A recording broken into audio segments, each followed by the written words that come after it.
또 제가 여러분들의 모든 몸짓과 헌신과 봉사를 통해서도 저 굉장히 많이 감동을 받았어요. 찬양대도 그렇고요.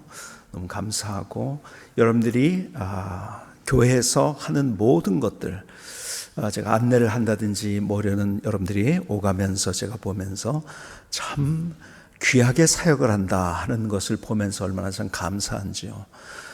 특별히 이게 자막 같은 것도요, 여러분들이 잘 모를 거예요.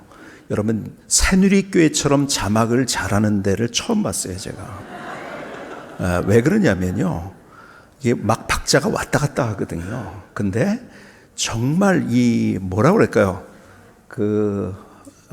이 나오는 박자가, 이 바뀔 때마다의 박자가 저 드럼의 박자보다도 정확하게 되더라고요. 여러분 아셨어요, 그거? 다른 교회 가면은요, 가만히 있어. 그 다음 왜 안 나오지? 막 이러고 그렇게 되거든요. 근데, 이 모든 것들이 멋지게, 평소 제가 우리 목사님 참, 그 성도님들은 목사님 잘 모를 때가 있어요. 근데요, 목사는 목사를 진짜 압니다.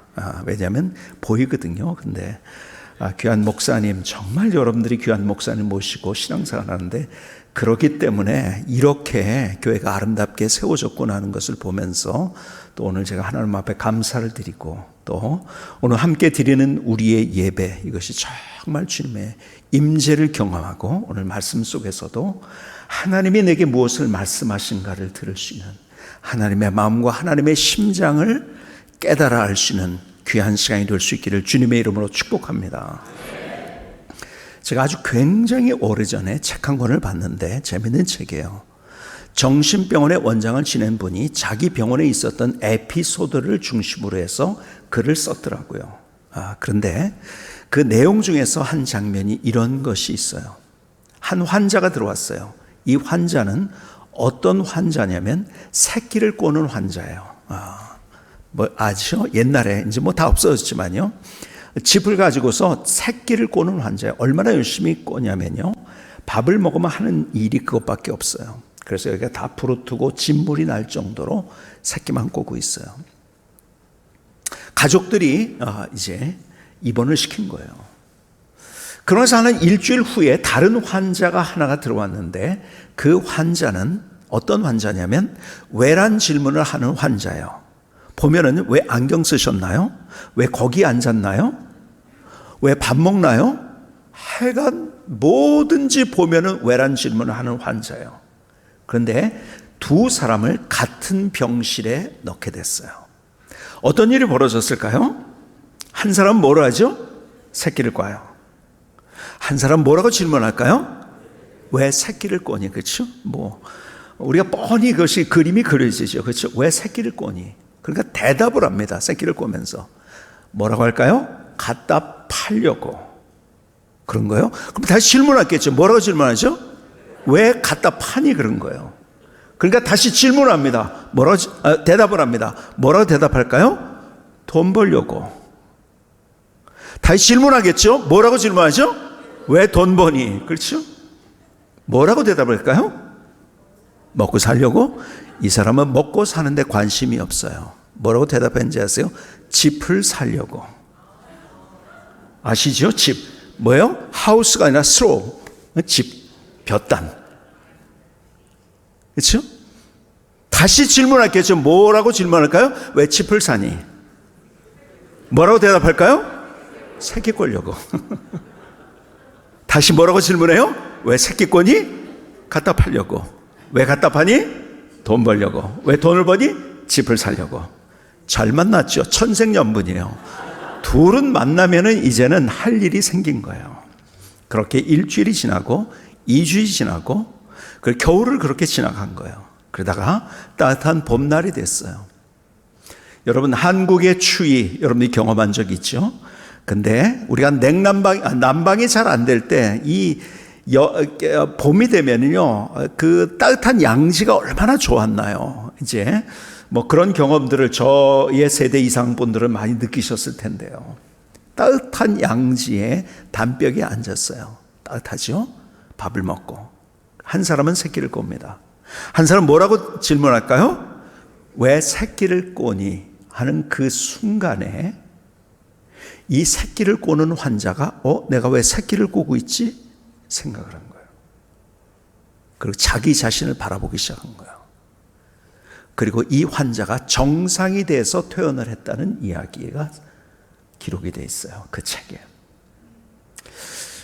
재밌죠? 그런데 저는 여러분들에게 외란 질문을 하는 환자가 되어서 여러분들에게 질문을 좀 드리고 싶어요. 그래서 이야기를 여러분에게 드린 거예요. 여러분들 왜 그 일을 하고 계십니까? 성가대를 하십니다. 봉사일을 합니다. 교사를 합니다. 교회에서 어떤 사역을 합니다. 왜 그 일을 하고 계신가요? 어쩌면 가장 원초적인 질문인데 이 질문에 대한 대답을 여러분이 어떻게 하시고 계신가요? 왜 그 일을 하고 계신가요? 여러분, 크게 보면 많은 대답이 있겠지만 크게 보면 두 가지가 아닐까 생각이 되겠죠. 첫 번째는 할 수 없이. 그거 안 하면 하나님이 쫓아와서 다리 몽둥이 분지를까 봐. 실제적으로 제 고등학교 동기 가운데 하나가 그 당시에 서울에서 제일 큰 교회 학생회장을 하고 있었어요. 야, 얼마나 열심히 했어요. 제가 봐도 어떻게 저렇게 열심히일까? 근데 그 친구를 만나보고서 제가 깜짝 놀랐어요. 왜 열심히 하는지 아세요? 안 그렇게 하면은 하나님이 쫓아와서 다리 몽둥이 분지를까 봐. 교통사고 날까 봐. 어떤 문제가 생길까 봐. 두려워서 그 일을 하고 있는 거예요. 여러분, 가만히 보면은요, 내가 그 일을 하면서 할 수 없이 그 일을 하는 경우들이 얼마나 많은지 아십니까? 이런 경우도 있죠. 여러분, 한국 사람들의 문화 가운데 체면 문화가 있어요. 그렇죠? 체면 문화. 참 밥을 안 먹고 또 배고프다 소리를 못해요. 그러니까 괜찮다고 그러고, 그렇죠? 제가요, 1983년도에 미국에 유학을 왔어요. 그리고 교수 집에서 제가 살게 됐어요. 그리고 제가 교수 집이 아니라 사는 게 아니라 교수 집에를 가게 됐어요. 나중에 이제 교수 집에서 살게 됐는데 제가 한국에서 미국에 온 지 얼마 안 돼서 교수 집을 처음 가게 된 거예요. 근데 식사 시간이었어요. 식사를 하고 있더라고요. 저녁을 먹고 있더라고요. 그런데 제가 들어오니까는 밥을 먹었네요. 식사했네요. 대안에 나무라서 안 먹었는데요. 배고픈데 어떻게 그럴 수 있나요? 괜찮다고 한마디를 했어요. 그랬더니 2번을 물어보지 않더라고요. 그리고 자기들끼리 먹는 거예요. 이야, 신학교 교수님이거든요. 야, 어떻게 저렇게 냉정할 수가 있는가? 저는 그날 밤에 가장 외로운 밤, 가장 추운 밤, 가장 배고픈 밤을 지냈습니다. 여러분, 한국이 안 그랬잖아요. 80년대, 지금 많이 세대도 바뀌었지만요. 80년대, 그럼 한 번도 그래도 한국 사람 뭐라 하죠? 한 숟갈만 먹어보라고. 그리고 한 숟갈을 주면서 뭐라 하죠? 한 숟갈 주면 정 없어진다고 2숟갈 주고. 왜 그래요? 체면 차리는지 알거든요. 그렇죠? 그러니까 주는 거예요. 그렇죠? 그냥 자꾸, 그러니까 요즘 사람들은, 젊은 사람은 그거 되게 싫어하죠. 이제 미국식이 돼가지고서 더 먹으러 가면 안 먹는다니까 그러는데요. 옛날 사람은 체면 차리고 안 먹기 때문에 그렇게 안 하면요, 너무 서운한 거예요. 제가 80년대 초반에요, 제가 미국 와서 너무 그때 충격을 받은 거예요. 제가 개인적으로. 어떻게 이럴 수가 있는가. 근데 미국 문화는 그거를 그대로 믿어주는 거죠. 먹었다고 하면 먹은 거고, 배 안 고프다고 안 먹은, 그대로 인정을 해주는 거예요. 그런데 우리는 체면을 차린단 말이에요. 안 그런 척 한단 말이에요. 그런데 한국 문화가 우리의 신앙 속에 있어가지고 내가 남 보기에 내가 이렇게 하면 안 될 것 같아서 할 수 없이 그 일을 하고 있지 않은 거예요. 이런 얘기 들어보셨습니까? 미국의 텍사스에 대부호가 있어요. 제일 돈을 많이 벌었어요. 텍사스에 가면은, 여러분 캘리포니아에도 좋은 집들 많지만요, 거기에 가면은요, 땅도 넓고 그러니까요, 대저택들이 굉장히 많아요. 제가 아주 큰 집에 가봤는데 대단하더라고요. 근데 텍사스에 제일 돈을 많이 번 사람이니까 얼마나 돈을 많이 벌었겠습니까? 제일 좋은 집을 지은 거예요. 기가 막히죠. 미국에 가면은 옛날에 신문왕이었던 허스트 캐시들 여러분들이 아시죠? 가본 분들 많이 계시고, 대단한 집을 짓는데, 이분이요, 집을 졌는데요, 그 안에다 집에다가 뭘 만들었냐면 수영장을 만들었는데, 그냥 수영장이 아니에요. 수영장이 있는 집들이 미국에 많잖아요. 그렇죠? 근데 그 정도가 아니라 올림픽 규격의 수영장을 만드는 거예요. 만들어. 자, 집을 다 짓고 집들이를 한 거예요. 파티를 열었죠. 사람들을 불러 모았어요. 맛있게 저녁을 차려주고. 그리고 자, 우리 뒤뜰로 가봅시다. 사람들이 나가는 순간에 입이 벌어진 거. 와, 왜 그래요? 탄성을 지릅니다. 어떻게 이런 멋있는 수영장이 집에 있냐는 거죠. 밤에 조명과 조경까지 어우러져 가지고 너무 멋진 수영장. 이야, 멋있다 그러는데요. 이 주인이 이렇게 제안을 합니다. 여러분, 이 수영장 이쪽 끝에서 저쪽까지 끝까지 시합을 하는데 제일 먼저 가는 사람, 1등한 사람에게는 제 재산의 절반을 주든지 아니면은 제 딸을 주겠습니다. 그러니까 사람들이 와 하고 앞으로 간 거예요. 그런데 깜짝 놀라서 뒷걸음을 칩니다. 왜 그런지 아세요? 그 안에 악어들이 우글우글거리는 거예요. 악어들이 있는 거예요. 누가 가겠습니까? 그렇죠? 여러분, 악어 보셨습니까? 제가요, 오래전에 말레이시아 정글에서 제가 선교를 한 적이 있는데요. 나오다가 뭐 이제 공항에서 이제 한국에 오려고 이제 하는데요. 그 공항이요, 아주 뭐 그냥 우리나라 옛날 뭐 고속버스 대합실도 보다도 못한 뭐 하루에 한 편도 뭐 이틀에 한 편 뜨고 하는 그런 공항이니까요. 근데 비행기가 연착을 한다는 거예요. 그것도 굉장히 뭐 몇 시간 동안을. 근데 어떡하지? 뭐 아무것도 없어요. 그냥 건물 하나 덩그러니 있고. 근데 앞에 그 공항 앞에 악어 농장이 있다는 얘기를 하는 거예요. 그래서 그거 한번 가보자고 해서 악어 농장에 딱 들어갔는데 문을 그 악어 농장에 들어가는 순간 우리를 반기는 큰 사진 하나가 있었어요. 사진이 뭔지 아세요?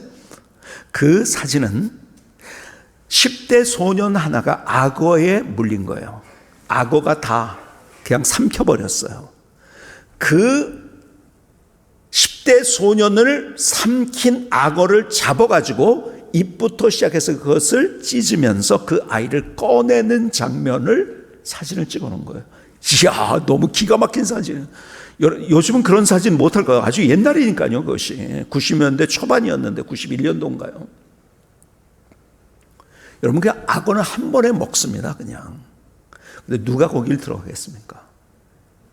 그런데요, 한 청년 하나가요, 멋있게 다이빙을 쫙 하더니요, 막 그냥 목숨 걸었죠, 그렇죠? 있는 힘을 다했죠. 수영을 합니다. 드디어 그 청년이 올라옵니다. 사람들이 우리와 같은 박수, 이야, 대단한 청년이다, 용감하다, 막 그러고서 막 박수 치고 난리가 났어요. 주인은 약속을 했잖아요. 그래서 옆에 가서 질문합니다. 자네가 1등을 했는데 혼자니까 1등이잖아요. 그렇죠? 자네는 내 재산의 절반을 원하는가 아니면 내 딸을 원하는가? 그랬더니 이 청년이 갑자기 화를 내더니 다 필요 없습니다. 다 필요 없습니다. 한 가지만 알고 싶습니다. 도대체 누가 날 여기서 떠밀었습니까? 떠밀려서 할 수 없이. 코미디지요, 코미디. 그렇죠? 자, 그런데요, 이런 코미디가 나의 인생이 아니냐는 거예요. 뭔가를 하고 있어요. 근데 할 수 없이 떠밀려서. 그건 불행한 인생이죠. 그렇죠? 같은 것을 해도 불행한 인생. 그런데 다른 종류의, 왜 그 일을 하는가? 다른 종류의 한 사람이 있습니다. 그 사람은 오늘 본문에 있는 고백대로 하나님을 사랑하기 때문에. 다른 이유가 아니에요. 하나님을 사랑하기 때문에. 하나님을 사랑하기 때문에 그 일을 하는 거예요. 여러분, 다윗의 고백입니다. 오늘 고백이. 다윗은 하나님 앞에 그의 인생에서 얼마나 그가 하나님을 사랑하는지, 사모하는지 시편을 보면 얼마나 기가 막히게 고백을 했는지 아십니까? 자, 다윗의 고백을, 이런 고백이 있는데요, 다윗의 인생을 한번 추적을 해보지 않겠습니까? 여러분, 다윗이 어떤 인생을 살았나요? 하나님이 그를 기름 부으셨어요. 왕이 되겠다고. 자, 인간적으로 생각해 보면 그때서부터 잘 돼야 돼요? 안 돼야 돼요? 하나님이 기름 부으셨어요. 그러면 잘 돼야 돼요? 안 돼야 돼요? 우리 인간적인 계산으로 잘 돼야죠. 그렇죠? 근데 잘 됐나요? 문제는 그때부터예요. 삶이 어려워지기 시작합니다. 결국은 어떤 일이 벌어집니까? 여러분, 그의 인생의 초반부에 결국 누구의, 골리앗과의 싸움에서 이기면서 누구의 미움을 받습니까? 사울의 미움을 받아요. 시기하고죠. 다윗은 만만히요, 사울은 천천히로다. 시기, 질투, 그래 죽이려고 합니다. 여러분, 그래서 자기 안전을 지킬 수가 없어 어디로 갑니까? 광야로 갑니다. 여러분, 도망자가 돼버린 거예요. 자, 생각해 보세요. 여러분, 자기가 누릴 수 있는 곳에서 안 좋은 곳으로 간다고요. 미국을 오셨잖아요. 그렇죠? 여러분, 우리가 고향을 떠나면은요, 이 고향에 대한 그리움 때문에 병이 나요. 그렇죠? 제가 미국에 처음 왔는데요, 저는 그때 원웨이 티켓 하나 가지고요, 제가 학비도 다 없었고 제가 스스로 아르바이트를 해서 파트타임으로 뭔가를 해가지고 제가요, 사실은요, 제가 침례교 신학교 텍사스에 있는데 가려고 했었어요. 아니면 루이빌 켄터키로 가려고 했었어요. 서든 베프티스트 세미나리로. 근데 거기 가니까 돈을 벌 수가 없을 것 같아요. 그리고 교회에서 사역도 못할 것 같아요. 한인교회도 없고. 제가 돈 벌려고 그래서 LA 쪽에서 와서 공부를 한 거예요. 여러분, 돈도 없어요. 그리고 가족을 언제 만날지 몰라요. 어느 날 보니까 제 마음이 막 그냥 뭔가 무거워가지고 막 어쩔 줄 몰라 하는 마음이 있더라고요. 보니까요, 언제 내가 한국에 다시 그때는요, 여러분, 미국 나와가지고 지금은 너무 왔다 갔다 하지만요, 그럴 때가 아니잖아요. 여러분, 뭔가 아메리칸 드림을 가지고서 왔을 때도 그것이 고향을 그리워하는 그 마음 때문에 마음이 힘든데요, 여러분, 자기가 더 잘못된 데로 갔을 때 그것처럼 힘든 게 있을까요? 자, 그런데 보세요. 먹을 게 있나요? 마실 게 있나요? 힘들었어요. 거기에 광야의 뱀은요, 어떤 뱀입니까? 독사에 한번 물리면 그냥 즉사하는 거예요. 짐승들 언제나 위협 속에 있어요. 근데 이게 웬일입니까? 자기를 따랐던 사람들이 있어요. 근데 그 사람들이 자기를 배반하고 떠나갑니다. 기가 막히죠. 여러분, 인생에 여러분이 경험한 것 중에서 이 배반의 아픔처럼 큰 아픔이 있을까요?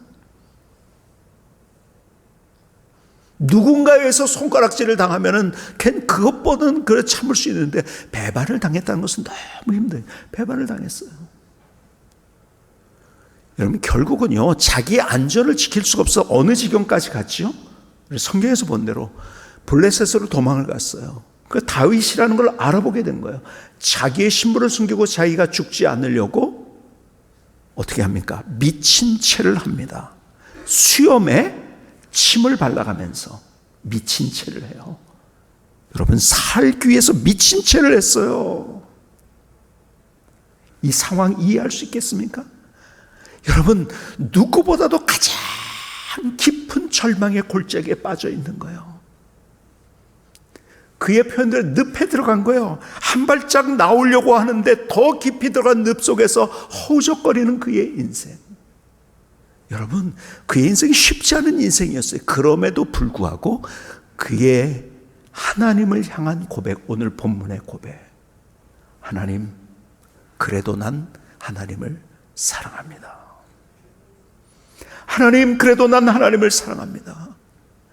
그의 시편에서, 그 절망의 골짜기에서, 비바람과 파도 속에서, 그 풍랑이는 파도 속에서,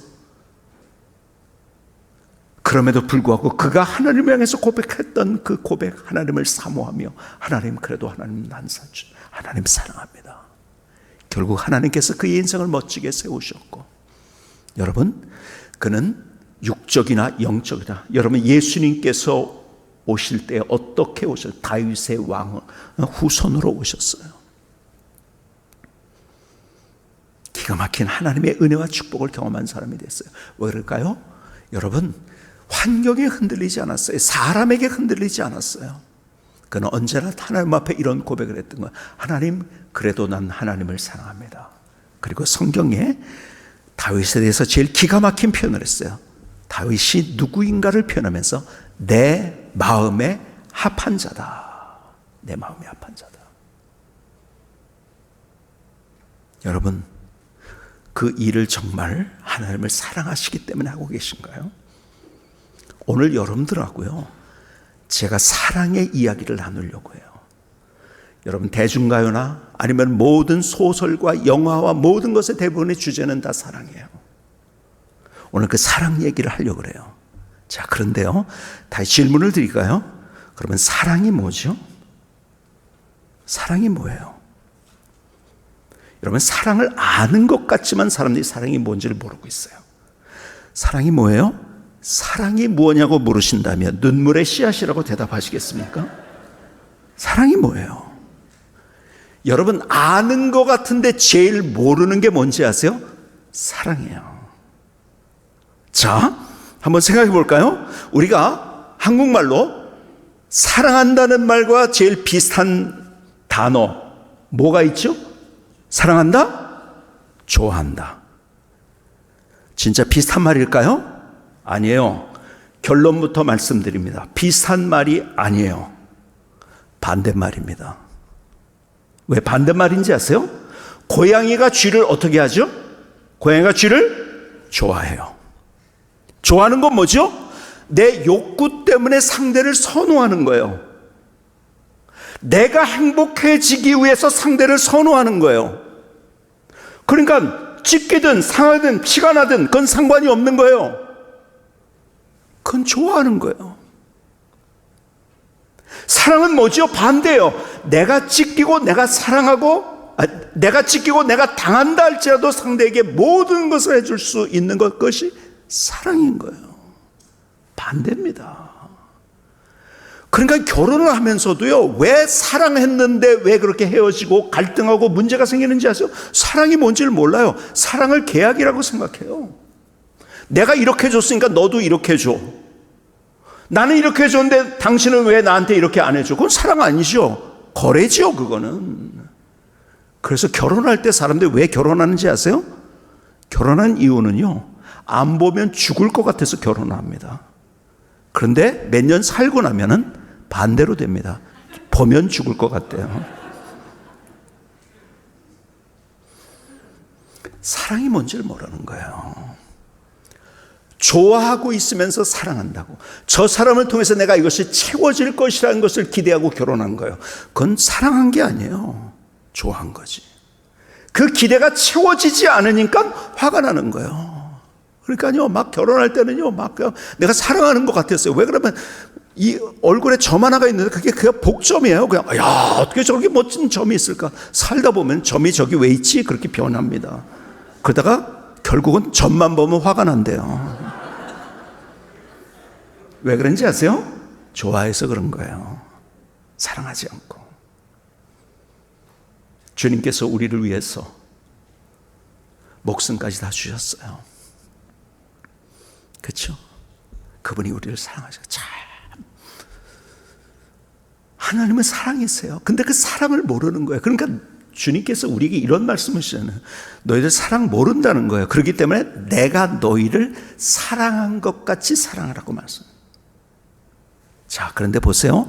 우리가 하나님을 향해서도 마찬가지요. 하나님을 사랑한다고 고백하는데요, 좋아하고 있어요. 내가 원하는 건 이거예요. 근데 그 원하는 것을 위해서 하나님 앞에 매달리는 거예요. 그건 좋아하는 거예요. 여러분, 하나님 자신을 사랑해야 되는 거예요. 그렇기 때문에요, 여러분 보세요. 사랑의 특징 중에 하나가 뭔지 아세요? 사랑은 절대적인 거예요. 무슨 말인지 아세요? 여러분 남편이 혹은 아내가요, 오늘 밤에 예를 들어서 촛불 하나 켜놓고서요, 분위기를 잡은 다음에 여보 정말 사랑해. 내가 당신과 결혼한 것은 일생일대의 가장 큰 축복이야. 그러면서 막 그냥 뭐 사랑한다고 고백을 했어요. 그런데 여보 있잖아. 근데 내가 두 번째로 사랑하는 사람이 있어. 저 산호세 공항에서 만났던 그 여인이 있지. 내가 두 번째로 사랑해. 거기서 끝난 게 아니야. 여보, 마트에서 만났던 그 여자 있지, 안성댁 있지, 그 사람 내가 세 번째로 사랑해. 어떻게 될까요? 그날은 우당탕 쾅탕 다 부서질 거예요. 그리고 이혼하자고 할 거예요. 여러분, 이것도 사랑하고 저것도 사랑하는 건 사랑이 아닌 거예요. 사랑은 절대적인 거예요. 다시 말해서 하나님을 사랑하면 하나님만 사랑하는 거예요. 너무 사랑하는 게 많아요. 아니, 하나님보다 더 사랑하는 거다. 그래서 그것을 여러분이 설교 시간에 들었잖아요. 우상이라고 하잖아요. 그것을. 그렇죠? 우리가 너무 사랑.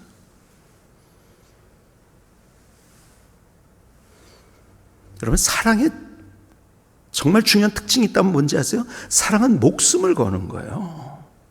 아세요? 여러분, 이 트윈 빌딩, 뉴욕에 여러분들이 월드 트레이드 센터죠. 그렇죠? 그게 무너졌어요. 그렇죠? 9.11 테러 때요. 저는 그때 저희 교회에서 안식년을 1년 줘가지고 미국에 그때 있을 때요. 야, 그 광경을 보면서 제가 얼마나 참 충격을 받았는지요. 거기를 제가 2번 올라간 적이 있어요. 여러분, 거기에 올라가 보셨습니까? 제가 2번 올라가 봤는데요. 그게 무너져 버린 거예요. 기가 막히더라고요. 자, 그런데요. 여러분, 이렇게 한번 생각해 보시겠습니까? 이렇게 생각해 보세요. 여기 H빔이라고 하죠. H빔. 이 건물을 지을 때 거기도 그러겠어요? 철골 구조를 지을 때 H빔을 쭉 이렇게 이제 기둥을 이렇게 해놨어요. 여기다가. 철골 구조의 기둥을 쭉 이렇게 여기다 해놓고, 여러분이 저 끝에 있어요. 제가 이쪽에 있어요. 근데 여러분들에게 제가 이렇게 얘기합니다. 그 위로 걸어오십시오. 그러면은 100불을 드리겠습니다. 오시겠어요? 안 오시겠어요? 여봐요. 체면 문화지, 우리나라는. 여러분, 100불을 그냥 오면 준다는데 안 올 사람이 있을까요? 안 올 것 같이 저를 쳐다보고 있어요. 진짜 주면 다 오잖아요. 그렇죠? 아니, 우리 아들 데리고 와도 되냐, 딸 데리고 와도 되냐, 막 난리가 날 거예요. 진짜 100불씩을 준다고 하면은. 그렇죠? 다 올 거예요. 자, 그런데요, 아까 얘기한 그 월드 트레이드 센터 가보셨죠? 가보신 분들 많이 계신가요? 그 길이 대로가 아니잖아요. 좁은 길이에요, 두 사이가. 그래서 지금 한 건물로 만들었잖아요. 그렇죠? 근데요, 한쪽 건물에 또 한쪽 건물에 그 철골 이것을 여기서 저 정도 되니까요, 이었어요. 그리고 여러분들이 이쪽에 있어요. 그리고 제가 저쪽에 있어요. 반대해서 제가 이렇게 얘기합니다. 그 위로 걸어오십시오. 그러면 제가 100불을 드리겠습니다. 걸어오시겠어요? 안 오죠. 바보죠. 떨어져 죽으면 100불이 무슨 거는 웃기는 사람이죠. 그렇죠? 조금 더 올려볼까요? 1000불을 드리겠습니다. 작아서 아주 파격적으로 제가 올리고 10만 불을 드리겠습니다. 더 올려볼까요? 100만 불을 드리겠습니까? 오시겠습니까? 여기서 갑자기 그때는 한번 가볼까, 이런 분들은 저를 개인적으로 찾아오시면은 아까 말씀드렸던 그 의사를 제가 소개를 해드리도록 하겠습니다. 정상적인 사람은 절대로 오지 않습니다. 죽으면 끝인데요. 그렇죠? 자, 그런데 이런 상황을 한번 그려보시겠습니까? 여러분이 저쪽 끝에 있어요. 저쪽에 건물에 있어요. 옥상에서. 그리고 제가 여기에 여러분들의 아이를 안고 있어요. 여러분, 아이 한번 생각해 보세요. 아기 있는 분이 있으신가요, 거기? 몇 살이에요? 3살. 이름이 뭐죠? 예? 새롬? 유은. 이야, 유씨를 만났네. 유자가 들어가면 무조건 좋아요. 뭐 유기농 뭐 이런 것부터 시작해가지고 유자가 들어가면 무조건 좋다는 거 여러분들이 아시죠? 유은 제가 안고 있어요. 그리고 이렇게 총을 겨눴어요. 오세요. 안 오면 총으로 쏩니다. 어떻게 할 것 같아요? 가죠. 그렇죠? 매달려서라도 올 거예요. 10만 불, 100만 불을 줘도 안 와요. 근데 왜 오죠? 그 아이를 사랑하기 때문에. 내가 100만 불, 1000만 불을 줘도 그 일 안 해요. 근데 사랑하기 때문에 하는 거예요. 사랑하기 때문에 목숨을 거는 거예요. 이게 사랑이에요. 주님께서 우리를 위해서 그렇게 목숨을 거셨어요. 오늘 시간 갈보리 언덕의 십자가를 다시 한번 바라보지 않겠습니까?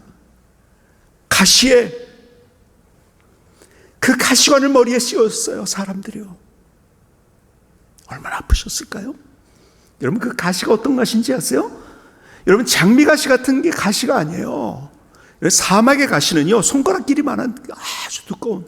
제가요, 아까 얘기한, 제가 2001년도에 저희 교회에서 안식을 줘서 제가 LA 쪽에 있었는데요. 거기 오렌지 카운티 밑에 마지막에 라스 플로리스라는 도시에 있었는데요. 거기에서 있으면서 제가 차가 한 대 필요한데 어떤 목사님이 저한테 차를 빌려준 거예요. 휴스턴에 있는 목사님.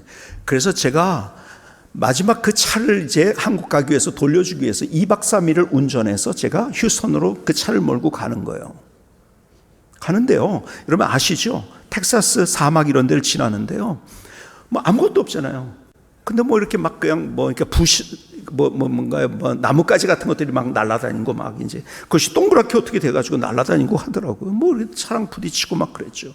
바람이 부니까 날아다니고 뭐 아무것도 뭐 다 메말라 있는 그 땅. 샌안토니오에서 제가 내려가지고 주유를 하려다가 아까 뭐 부딪혔는데 하고서 앞을 이렇게 하다 보면 바퀴를 보니까 깜짝 놀랐어요. 바퀴에 뭐가 막 박혀 있는 거예요. 빼보니까 뭔지 아세요? 가시예요. 이야, 가시가 이렇게 얼마나 크고 두꺼운지요. 빼죽하고요. 그게 딱 해서 이걸 빼는 순간에 바람이 나가는 거죠. 그렇죠? 야, 그날 제가 타이어를 고치느라고 얼마나 고생했는지 몰라요. 늦게 거기에서 저녁 때쯤 도착을 해가지고 너무너무 고생했어요. 사막의 가시는요, 그런 가시예요. 그게 박혔어요. 타이어에 박혔던 그런 가시가 박혀 얼마나 큰 고통이 있었겠습니까? 여러분 온몸에 채찍에 박으셨어요. The Passion of Christ라는 영화를 보셨나요? 그 영화에 보면 예수님이 채찍에 맞으셨던 채찍 있죠. 나무 책상에 탁 쳤어요. 그랬더니 그게 안 올라와요. 안 떨어져요. 왜요? 그 끝에 금속, 납 같은 것이 달려있기 때문에 그냥 채찍이 아니에요. 살점이 떨어지는 채찍이었던 거죠. 얼마나 고통스러웠을까요? 양손과 양발의 대못으로 박히셨어요. 여러분 여기가 아니라 밑에 쪽에 박히신 거 왜? 몸무게에서 찢겨난대요 이것이. 그 못의 크기는 얼마나일까요? 로마 시대 때 못을 고증한 걸 봤더니 손가락보다 더 두껍더라고요. 얼마나 고통스러웠을까요? 마지막 창에 찔리셨어요. 그리고 성경은 이렇게 기록합니다. 물과 피를 다 쏟으셨다고. 의사들의 얘기를 들어봤더니요, 물과 피를 쏟았다는 의미는 심장이 파열됐다는 거래요. 심장이 찢어졌다는 거래요. 나를 위해서 그분께서 모든 것을, 심장 찢어지기까지 그분의 모든 것을 주신 거예요. 그게 나를 향한 사랑이에요. 여러분 기가 막히죠. 다른 어떤 종교에 힌두교회, 뭐 이슬람교회, 불교회 어떤 절대자가 내가 너를 사랑한다는 말이 있나요? 없어요. 인격적인 어떤 존재에서 그런다. 인격적인 하나님이 우리를 사랑하신다는 거예요. 그리고 우리를 구원하시기 위해서 목숨까지 그렇게 주신 거예요. 나를 위해서 그분이 모든 것을 주셨어요. 목숨을 거셨어요. 근데 우리는 그런 주님 앞에서 자꾸 딜을 하려고 해요. 자꾸 도망가려고 해요. 자꾸 할 수 없이 그 일을 하려고 해요. 아니에요. 주님이 우리를 그렇게 사랑하신 것처럼 나도 주님을 사랑합니다 하면서 우리가 주님 앞에 내 사랑을 드리는 거예요. 그러니까 내가 그 일을 하면서 할 수 없이 의무적으로 그 일을 하는 것이 아니라 주님 사랑하기 때문에 그 일을 한다고 한다면요, 얼마나 기가 막힌 역사들이 일어나겠습니까? 하긴 해요. 근데 할 수 없이 하니까 그 일에 열매가 없어요. 행복이 없어요. 기쁨이 없어요. 그러나 사랑하기 때문에, 예배도 마찬가지예요. 여러분이 예배 와서 우리가 구경하러 왔습니까? 하나님께 예배 드리기 위해서. 예배 드리는 것이 가장 중요한 것은 하나님 나를 사랑하셔. 나도 주님을 사랑합니다. 내 사랑하기 때문에 내 사랑을 드리며 드리는 예배를 드릴 때 거기서 하나님의 임재를 경험하고, 여러분 예배가 얼마나 소중한 건데요. 얼마나 기가 막힌. 여러분 예배를 통해서 하나님의 은혜의 물줄기를 쏟아주시고, 어쩌면 이 땅이 광야와 사막 같은 우리의 길을 걸어가잖아요. 그런데 광야의 사막에 여러분들이 물만 있으면은요, 물줄기만 있으면 거기가 뭔지 아세요? 옥토가 됩니다. 기가 막히더라고요. 제가 사하라 사막을 갔는데요, 그렇게 황량한 사막이에요. 물만 있으면은요, 물만 갖다 놓으면은요, 거기서 꽃이 피고 열매가 맺더라고요. 여러분 광야와 사막 같은 우리의 인생을 살아가고 있지만은 하나님의 은혜를 경험하면요, 하나님의 은혜의 물줄기가 내 삶 속에 닿기만 하면요, 성경에 있는 대로 광야에서, 사막에서 꽃이 피고 열매 맺는 놀라운 역사들. 근데 어디서부터? 여러분, 가장 중요한, 하나님께서 우리에게 주신 가장 큰 은혜의 도구는 뭔지 아세요? 예배요, 예배. 예배서부터 시작해서 하나님을 우리가 경험하게 만드시는 거예요. 그래서 예배 속에서 하나님을 내가 사랑한다고 고백하며 사랑하기 때문에 예배를 드릴 때 하나님께서 거기에서 기가 막힌 하나님의 은혜를 내 안에 부어주시고 그의 은혜의 물줄기가 내 삶의 모든 영역 속에 흘러서 놀라운 하나님의 역사들이 나타나는 거죠.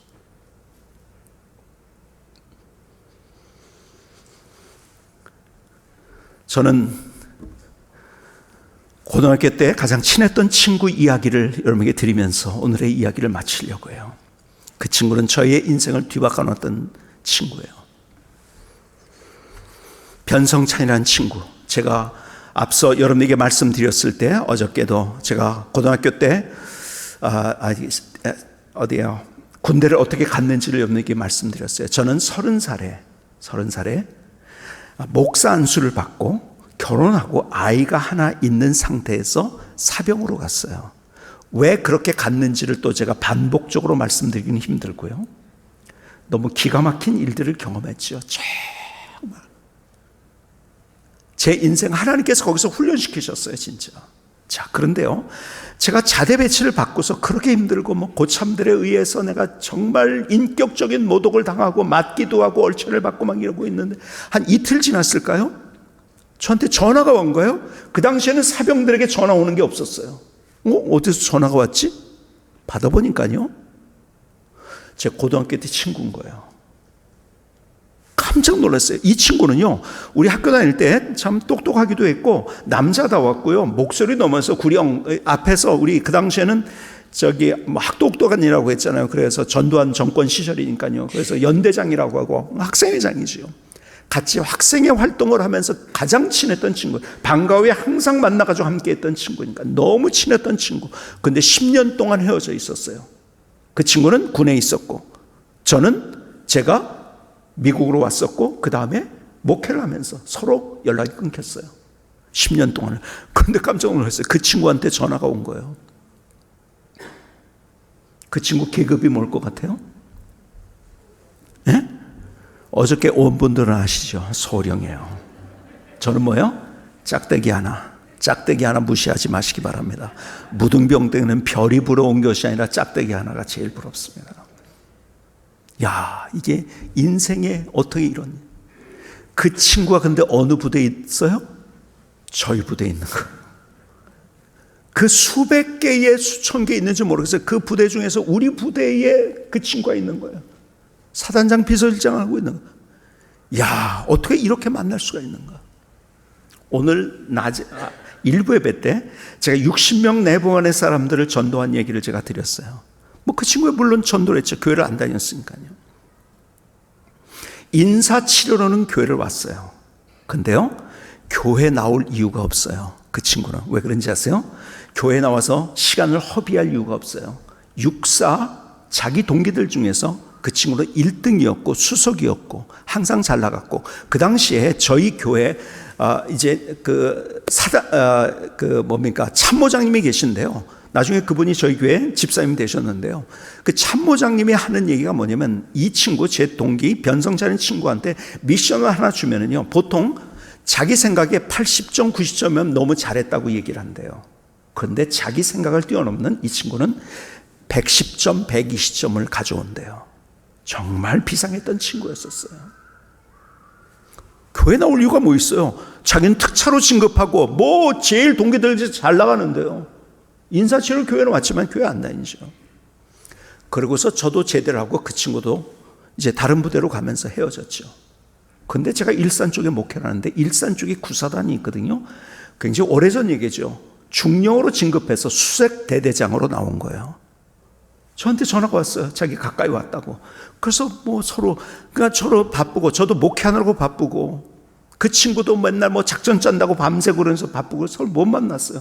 그러다가 어느 날 전화가 왔는데 암에 걸렸다는 거예요. 깜짝 놀라가지고 전화를 끊자마자 세브란스 병원으로 달려간 거예요. 그랬더니요, 그 병실 앞에 이미 저보다 먼저 왔던 친구들이 있더라고요. 고등학교 동기들이에요. 인사를 했죠. 인사를 하고 나서 보니까 다 의사가 된 친구들이에요. 그러니까 그 친구들은 이제 세브란스 병원에 있던 그 친구 때문에 이제 연락이 돼가지고 온 거예요. 거기를 문안하러 왔는데 못 들어가고 있는 거예요. 왜 그런지 아세요? 이 변성찬이라는 친구가요, 너무 자존심이 셌어요. 자기의 이런 꼴을 누구에게 보여주고 싶지 않은 거예요. 정말 자존심 있던 친구예요. 다 면회사절. 근데 제가 왔다고 하니까요, 저는 들어오라고 했어요. 그날 제가 침상에 걸터 앉아서 그 친구에게 복음을 소개했어요. 눈물을 흘리면서 예수 믿겠다고 함께 기도했어요. 그 친구가 너무 불쌍해서, 이 친구는 다 열었는데, 여기 수술하려고 열었는데 이게 다 뭐예요? 장기 전체가 이 암이 안 퍼진 데가 없는 그런 상태인 거예요. 그래 도로 닫은 상태예요. 너무 불쌍해가지고 아침 새벽도 끝나고 저녁에 일과 끝나고서 제가 밤 11시 12시에도 가서 그 친구가 말씀 전하고 기도해 주고 했어요. 저를 그렇게 기다렸어요. 그런데요, 어느 날 오늘 본문의 이야기를 가지고 하나님의 사랑에 관한 이야기를 하는데, 이 친구가 갑자기 깍깍거리면서 우는 거예요. 저는 제 인생에 그런 울음을 처음 봤어요. 막 진짜 온몸으로 우는 울음, 한참 동안을 그렇게 절구하면서 울더니 저한테 그날 마지막 그의 유언과 같은 3가지 이야기를 저에게 줬어요. 그 친구가 이런 얘기를 하더라고요. 첫 번째 이야기, 예수 없이 산 인생. 이걸 다른 사람들에게 좀 얘기해 달래요. 자기 얘기를. 그러면서 한 얘기예요. 자기는 예수 없이 산 인생이, 인생의 황혼에서 보니까는 그 인생은 억울한 인생이었대요. 그리고 불쌍한 인생이었대요. 1등을 하고 잘 나가니까 사람들이 대단하고 생각했지만 자기는 힘들었대요. 우울했대요. 그리고 언제나 피곤했대요. 예수님 없이 나 혼자 살려고 했던 인생을 그가 그렇게 그래서 표현한 거예요. 불쌍한 인생이었다고. 억울한 인생이었다고 표현을 하더라고요. 이 얘기 좀 다른 사람에게 해주래요. 두 번째, 이 친구가 하는 얘기가 뭔지 아세요? 자기는 인생의 끝을 생각해 본 적이 없대요. 다른 사람에게 자기 얘기를 해주면서 인생의 끝이 있다는 것을 얘기해 주래요. 근데 마지막 3번째가 중요해요. 이 친구가 울면서 하는 얘기가 그거예요.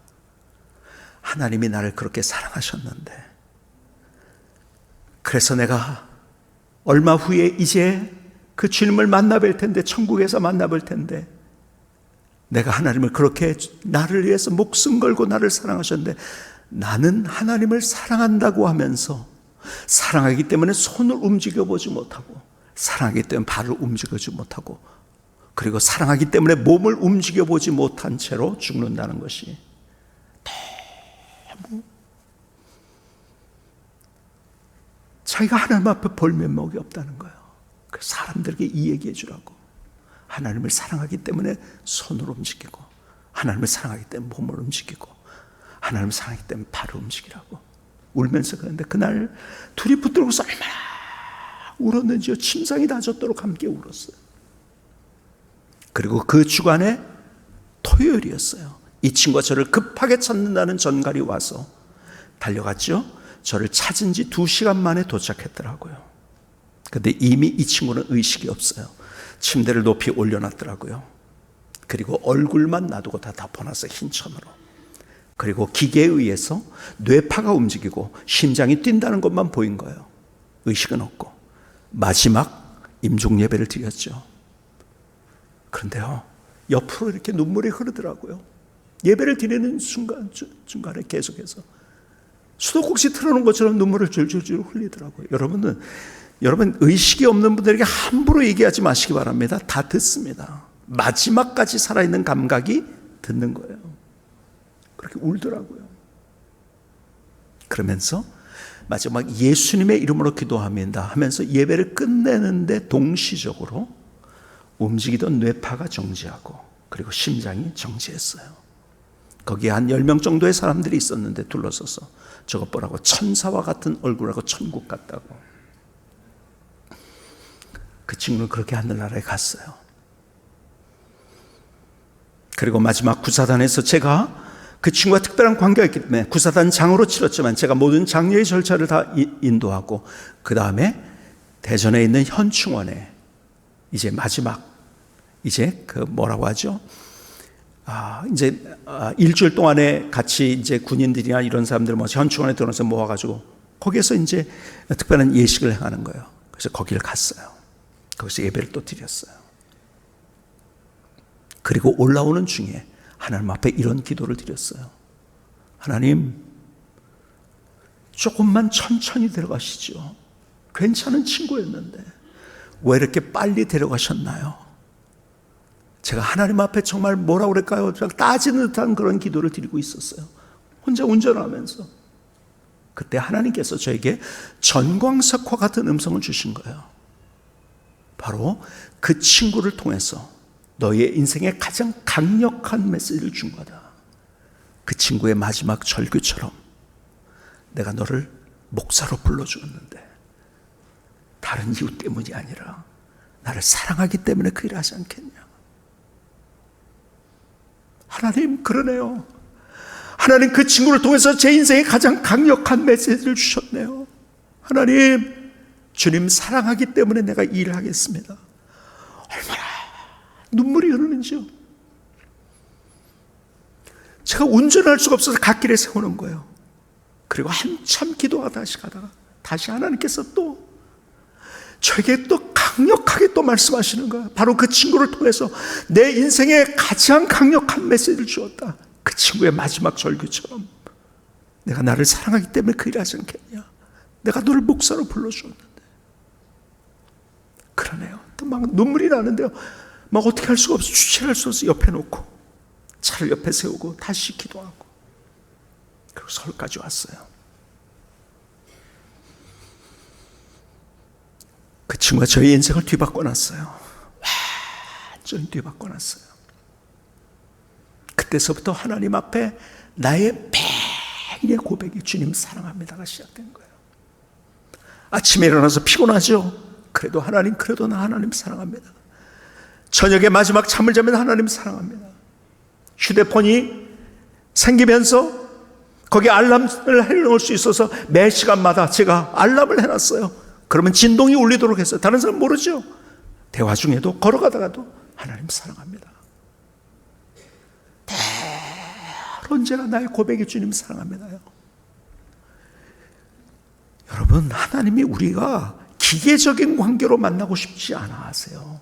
그러면 인격적인 하나님이세요. 나와 그렇게 만나기를 원하셨더라고요. 내가 사랑합니다 고백할 때 하나님은 나를 더 꽉 안아주시고 나를 더 사랑하시는 하나님. 여러분, 목사가 된다는 거 쉽지 않은 일이에요. 제가 그래서 함부로 저한테 목사가 되겠다고 신학교로 가겠다고 하는 사람에게 다 돌려보냅니다. 처음에는 아무나 하면 안 되고 함부로 하면 안 되고 쉬운 일이 아니기 때문에. 여러분 목사의 마음은 잘 모를 거예요. 저의 아들 둘이 있어요. 제가 딸 하나가 아들 둘인데 아들 둘이 어렸을 때 막 그냥 싸우더라고요. 둘이서 야 네가 해 뭐 어쩌고 저쩌고 하면서 막 싸우더라고요. 그러다가 왜 그런지 몰랐는데요. 나중에 보니까요 그 이유를 알았어요. 그러니까 저도 목사죠. 걔네들 입장에서 할아버지도 목사고 증조 할아버지도 목사님이세요. 누군가는 목사가 될 것 같아야 됐던 거예요. 어렸을 때. 그래서 네가 하라고 해서 서로 싸운 거예요. 그리고 결론을 가지고 왔어요. 그 아이들이요. 싸우다가 뭐라고 하는지 아세요? 둘이 합의를 했대. 아빠, 아들 하나 더 낳아주세요. 야, 니네 목사 안 돼도 돼. 저는 목사 되라고 한 적도 없어요. 그 아이들한테. 마지막 둘째 아이가 대학을 다니다가 소명을 받은 것 같다고 이야기할 때 제가 그래, 그럼 너 목사해라. 내가 한 번도 내가 목사하기를 기대하지 않는데 해라. 은사도 있고 소명도 있고 그래서 하라고 했어요. 그러나 제 마음은 사실은 짠해요. 저희 교회가 굉장히 좋은 교회예요. 정말 좋은 교회에도 불구하고 담임 목사로서의 고독과 모든 사람을 함께 어우러서 가야 된다는 그거 쉽지 않은 길이에요. 내가 개인적으로는 내가 원하는 사람들만 만나면 되지만 내가 원치 않는 사람도 만나면서 가는 그 길이 쉽지 않은 길이에요. 힘들 때도 있고 고독할 때도 있고, 여러분 저도 실패할 때도 많이 있고요. 그런데 그때마다 하나님 앞에 가서 상처받을 때도 있고요. 하나님 사랑합니다. 그 상처받은 상황 속에서 주님 앞에 나의 사랑을 고백할 때 나를 안아주시고, 그리고 내 마음을 만져주시고 나를 치료해 주시는 주님. 여러분, 사랑합니다라고 고백할 때마다 하나님께서 내 마음을 얼마나 어루만져 주시는지요. 나 인생을 얼마나 더 멋지게 인도하시는지요. 여러분, 그렇잖아요. 아이들이요, 혼자서 막 어쩔 줄 몰라가지고서 힘들어할 때 저 엄마한테 좀 달려오면 될 텐데 안 하고서 막 또 엄마가 도와주려고 하면 도망가. 근데 그 아이들이 엄마한테 엄마 그래서 무조건 사랑하고 달려오면 모든 거 다 해주지 않습니까?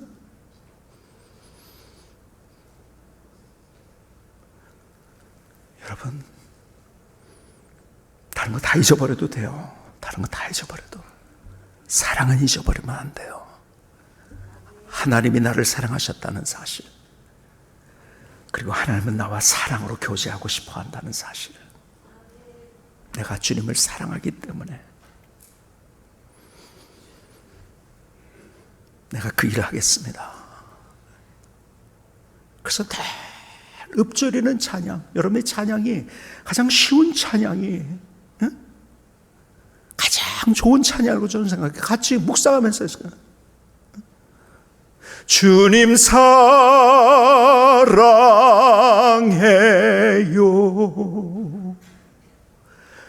사랑해요,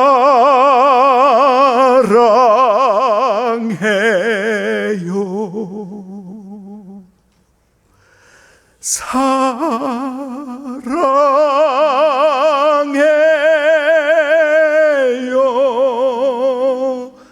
주님 사랑해. 우리 같이 한번 불러보실까요? 주님 사랑해요, 주님 사랑해요,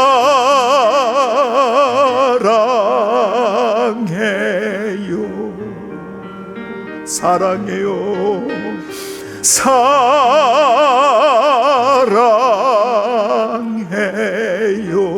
갈보리 언덕의 십자가를 바라보십시다. 사랑해요,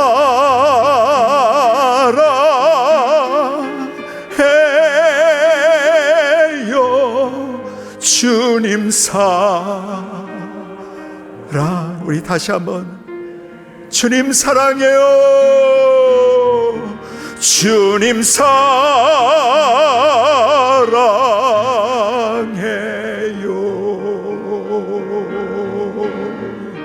사랑해요,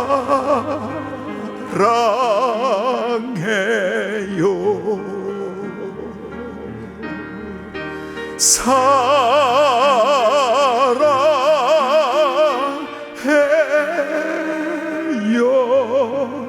주님 사랑해요,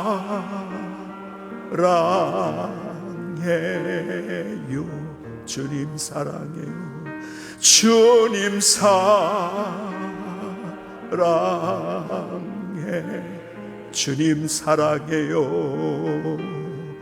주님 사랑해요.